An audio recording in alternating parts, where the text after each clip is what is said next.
औज़ुबिल्लाहि मिनश्शैतानिर्रजीम बिस्मिल्लाहिर्रहमानिर्रहीम। मैं हूँ मुस्कान और आप देख रहे हैं Asra Express YouTube and Facebook channel. आज हम नमाज के बारे में आपसे बात करेंगे, तो चलिए शुरू करते हैं। नमाज फ़जर। सबसे पहले हम फ़जर की नमाज के बारे में बात करेंगे।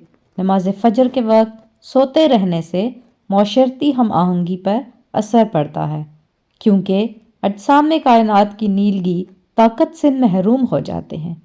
रिस्क में कमी और बेबरकती आ जाती है, चेहरा बेरौनक हो जाता है। लिहाजा मुसलसल फ़जर कज़ा पढ़ने वाला शख्स भी इन्हीं लोगों में शामिल है। ज़ोहर की बात करते हैं। वो लोग जो मुसलसल नमाज ज़ोहर छोड़ते हैं वो बदमिजाजी और बदहज़मी से दो चार हो जाते हैं। इस वक्त कायनात जर्द हो जाती है और मैदा और निज़ाम इन्हिज़ाम पर असर अंदाज होती है, रोज़ी तंग कर दी जाती है। इसके बाद बारी आती है असर की। अक्सर नमाज असर छोड़ने वालों की तख्लीकी सलाहियतें कम हो जाती हैं और असर के वक्त सोने वालों का जहन कुंद हो जाता है और औलाद भी कुंद जहन पैदा होती है। कायनात अपना रंग बदल कर नारंगी हो जाती है और ये पूरे निज़ाम तौलीद पर असर अंदाज होती है। अब मगरिब की बात करेंगे। मगरिब के वक्त सूरज की शुआएं सुर्ख हो जाती हैं।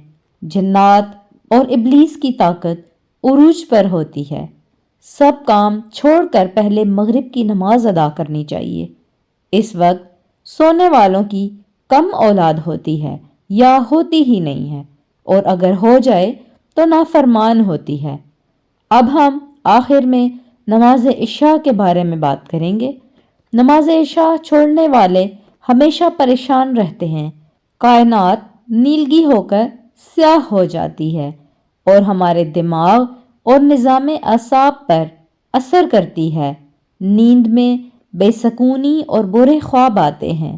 जल्द बुढ़ापा आ जाता है। नीज बेनमाजी की ना दुनिया है ना ही आखिरत, क्योंकि ये हमारी शैतान के साथ गहरी दोस्ती और हमारे गुनाह ही हैं जो हमें अल्लाह ताला के सामने सजदा नहीं करने देते। बेवकूफ़ है वो मुसलमान जिसको पता भी है कि पहला सवाल नमाज का होना है, फिर भी वो नमाज कायम नहीं करता। जब जन्नत वाले जहन्नुम वालों से पूछेंगे कि तुम्हें कौन सा अमल यहाँ यानी जहन्नम में ले आया, तो वो कहेंगे कि हम नमाज नहीं पढ़ते थे। तो नाजरीन, आपको हमारी वीडियो कैसी लगी कमेंट करके ज़रूर बताएं। अगर ऐसी ही इस्लामिक और मोटिवेशनल वीडियोस देखना चाहते हैं तो हमारे चैनल को सब्सक्राइब कर लें और घंटी के निशान को भी दबा दें, ताकि आइंदा आने वाली वीडियोस बआसानी आप तक पहुंच सकें। शुक्रिया। अल्लाह हाफ़िज़।